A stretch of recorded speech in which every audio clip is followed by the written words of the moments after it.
যে আমাদের কি কি মেজার আমরা নিচ্ছি এবং আমাদের তাদের কাছে যে চিঠি আমরা কি লিখবো সেটা আমরা কালকে বলেছিলাম যে 48 ঘন্টা আমরা দিয়েছিলাম। তো আজকে অলরেডি আমাদের চিফ অ্যাডভাইজার মহোদয় একটা চিঠি উনি সাইন করেছেন, এটা চলে যাবে খুব শীঘ্রই চলে যাবে ইউএস। এটা উনি লেটারটা লিখেছেন ইউএস প্রেসিডেন্ট ডোনাল্ড ট্রাম্পের কাছে। তো এই লেটারের মূল যে বিষয়টা সেটা হচ্ছে যে আমরা যেটা চেয়েছি সেটা হচ্ছে যে আমরা রিকোয়েস্ট করেছি তাকে to postpone the application of US reciprocal tariff measures on Bangladesh for 3 months to allow the interim government to smoothly implement its initiative to substantially increase US exports to Bangladesh. বুঝেছেন তো, আমরা পোস্টপোনমেন্ট চেয়েছি 3 মাসের জন্য, যাতে এর মধ্যে আমাদের যে অন্তর্বর্তীকালীন সরকার কাজ করতে পারে যাতে বাংলাদেশে ইউএস এর এক্সপোর্ট বাড়ে। আমরা এটা একটু চেয়েছি। ওখানে একটা কোট আমি দিচ্ছি, we are the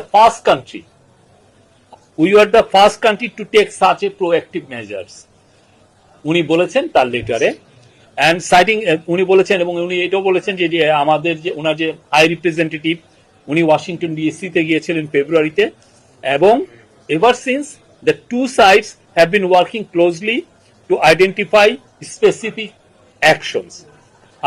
Bangladesh is also the first country to enter into a multi-year agreement to import liquefied natural gas from the US. Our centerpiece of Bangladesh's action is to significantly increase imports of US agricultural products such as cotton, wheat, corn, and soybean, which will offer benefits to US farmers. আমরা আবারও বলছি, Bangladesh has the lowest tariff on most US exports in the South Asia region. The chief advisor indicated further tariff cuts on US products are including top US export items such as gas turbines, semiconductors, and medical equipment. Bangladesh will build dedicated duty-free bonded warehouse for cotton to improve speed to market. মানে cotton যেটা আসবে USA থেকে যাতে খুব দ্রুত মার্কেটে আসতে পারে। Again একটা coat, we are eliminating certain testing requirements, rationalizing packaging, labeling and certification requirements, and undertaking trade facilitation measures such as simplifying custom procedures and standard. আমাদের চিফ অ্যাডভাইজার এটা বলেছেন। Again Bangladesh quote Bangladesh will take all necessary actions to fully support your trade agenda. আমাদের professor Yunus assure করেছেন in his letter.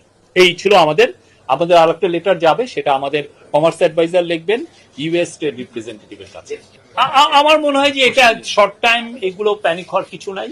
আমরা তো বারবার বলছি আমরা এমন কিছু মেজার নিব যাতে বাংলাদেশের এক্সপোর্ট ইউএসএ বাড়বে, কমবে না। এটুকু আমরা ব্যবসায়ীদেরকে, কালকে একটা খুবই ভালো মিটিং হয়েছে, সেখানে ফর্মার বিজিএমএ প্রেসিডেন্ট ফারুক সাহেব ছিলেন, বিকেএম এর প্রেসিডেন্ট হাতেম ছিলেন, তারপরে তপন চৌধুরী ছিলেন, নাসিম মঞ্জুর ছিলেন, ফর্মার বিজিএমএ প্রেসিডেন্ট রুবানা হক ছিলেন।